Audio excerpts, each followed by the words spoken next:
had no concept of evil. Therefore, everything he did was correct. And therefore, he did horrendous things. People who admit that they're human and they have a light side and a dark side can steer in a course of equilibrium, and that's my ambition. Another thing actually he mentioned earlier that he wanted to ask you about was when did you pick up your interest in Jung and study of psychology? Interestingly enough, I came across Jung during a time of crisis in my life. In other words, it was like the concept of synchronicity. These things come to you and you need them. When I was going through great emotional and spiritual turmoil, and one of the things that pulled me through that was this interest in Jung and psychology and really self-analysis. I was trying to work out why I was behaving in a certain way, and Carl Jung's work helped me greatly. 今だからそのユンに興味ついたのはフロイド。I think Jung is gentler, and I mean my problems weren't sexual. I think Freud's analysis has more to do with sex. My problems were spiritual more than anything else. Do you remember why Jung though? I mean, what led to what was the exact circumstances? Why did you pick up something by Jung? It was an accident. It was synchronicity. It was a meaningful coincidence that I came across. I mean, I read avidly, and one book leads to another in my reading. I just read at random. I read a book which supplies me with information about more information, and I read that way. And I came to Jung that way. I think through Arthur Koestler, the man who introduced me to his work. He wrote a book called The Roots of Coincidence and discussed the theory of synchronicity, which I became interested in.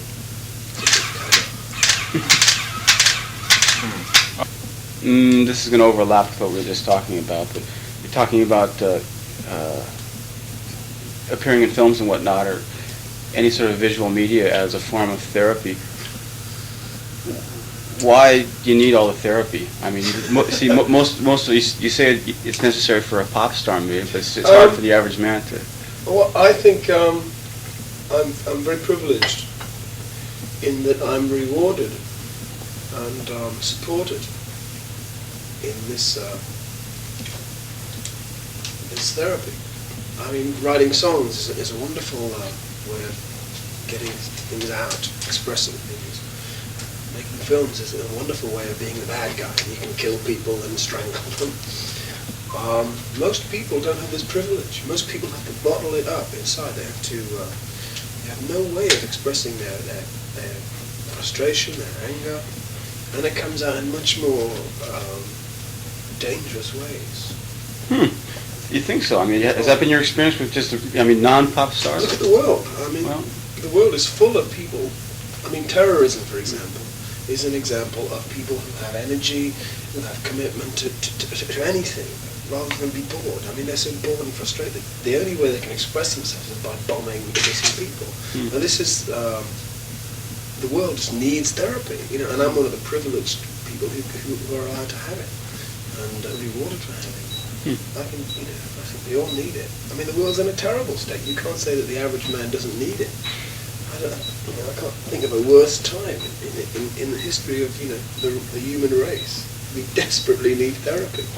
And terrorism, whatever their rhetoric is, about living for a cause, it is nothing. It's solely to do with being frustrated, and having no place in the world, having no power. Terror. They're terrified. Just saying, he was asking me what happened. 具体的にはどういう支障が出てくるんだろう。 He was asking me if, what would happen to you if you had the bottle in your frustration and you said you would turn to crime. And he says, what kind of crime? Terrorism. Terrorism. Probably. You think you bomb people? I think the people who do it aren't necessarily monsters, I think they're normal people. But the strains and the pressures of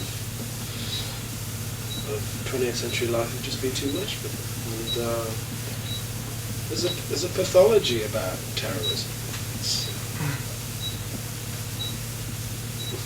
You can't justify it in any kind of logical, rational way. These people are crazy. And they are crazy. They need help. I'm not saying the world needs help. So I don't think I have too much therapy. I think I have a lot, but and therapy is fun. I think we should stress that it's great fun to discover things about yourself and to make this inner journey is something that all religions do. That's what the core of religion is, to know yourself. I think. And maybe I'm sort of selling religion. Who knows? When did you start the process of reevaluating yourself, like you seem to be doing now? During this crisis, you know. I suppose it was in the last 5 years. I mean, the crisis is sort of brought on by living a very sort of rarefied life where everything happens too quickly. You get too much money, you get too much attention, you have too much success, you have too much gratuitous sensual joy. It's just too much for a human to take in, and so it causes great earthquakes in the soul. You refer to it as gratuitous, but it seems like a lot of people would be craving that, and that when they got to that position, it would be like, you know, the ultimate satisfaction of their desires so far. But it wasn't that case. Well, I mean, that's another lesson that religion teaches us, is that the joys of this world are only very transient.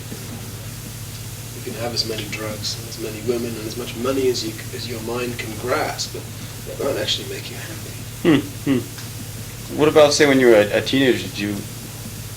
You weren't like reevaluating yourself as you do now? You didn't really think about things? I was a teenager. I think it was so long ago. I have no real memory of it, except that I knew that I wasn't very happy. I think my adolescence happened in my 20s. Because I was very academic as a teenager, and I spent a lot of time studying, which was good for me. In my 20s, when I became a rock star, suddenly there it was, you know, the world that I'd missed as an adolescent. In songs, you can play yourself as a good guy or the bad guy. Why the swing towards the baddies in movies? I'm trying to redress that balance. I think I obviously have less clout in the movie world than I have in music, and there aren't that many movie roles that I can do. I recently did a film with Meryl Streep where I play someone who's innocent, and therefore I'm trying to redress the balance. But I don't have power over the movie industry as a whole. I'd like to play good guys. Is there any role that you've seen recently that you would have liked to have played yourself? No, I can't think of anything specific. There aren't that many good films around. How about any films you may have seen recently that you've been very impressed with? That I liked? Oh, I loved Amadeus. I saw Amadeus 3 times. I like Witness. I saw Witness the other day. I haven't seen many films lately, actually. A question on Band-Aid. Were you somehow just caught up in the thing and did it out of friendship, or were you actively participating and actively supporting what was going on? I remember Bob Geldof. I was the first person that Bob phoned, and I'd known Bob a long time, since '77. And he said, "Have you seen the TV?" I said, "Yes." He says, "Well, we should do something about it." I said, "Well, what?" He said, "I've written this song. Would you sing it with me?" And because I was his friend, I said, "Yeah." But I didn't think anything would happen. I thought, I'll do it as far as possible, but I don't know how you can pull this off. But what happened was there was a chain reaction, in that Bob then phoned up Simon Le Bon And he said to him, well, Sting's doing it. You can do it.